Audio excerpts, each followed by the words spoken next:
My garden's inspired for a family, so it's a family space. Family garden doesn't have to be somewhere where kids can kick footballs about, you know. It could be somewhere that's more of a social space, that actually we do things together. Maybe we actually put our mobile phones down for a little while and we actually reconnect with nature. You know, none of us would be here without plants, and for young people to understand that and reconnect is important.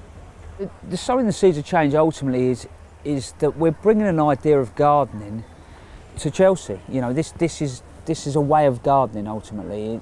It's about interplanting, it's about maybe bringing a little bit of foraging in, but it's about using your garden in a slightly different way. You know, in this garden I've used ferns that you can eat, hostas you can eat, you know, we can eat our hedge. So we've got that foraging idea, but the shrub structure through the garden, they're all edible plants, you know, so I've got things like quinces, medlars, raspberries, blackcurrants, gooseberries, and they create the structure. They sit underneath a canopy of apple trees, so you more or less feel like you're sat in an orchard.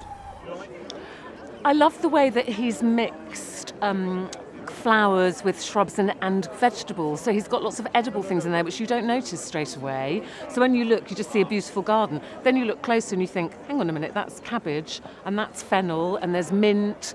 And so he was explaining to me that obviously there are lots of flowers, but all the shrubs from the trees down are edible. So he's got blackcurrants in there and he's got vegetables in there and lots of herbs. And I love the idea, and a lot of that is to encourage children to not just enjoy playing in the garden, but also to maybe grow their own food. And obviously I'm here for the Alzheimer Society, and we have very luckily been adopted as the Charity of the Year by Homebase, and that's voted for by their staff, which is really nice because you go through that process and you know that you haven't kind of been foisted upon them, that they have chosen you as their charity. I think this particular garden is just so evocative. It's what Adam Frost has done, which I think is lovely, is make it a family garden. But in terms of myself and the Alzheimer Society, what I love about it is the little corners.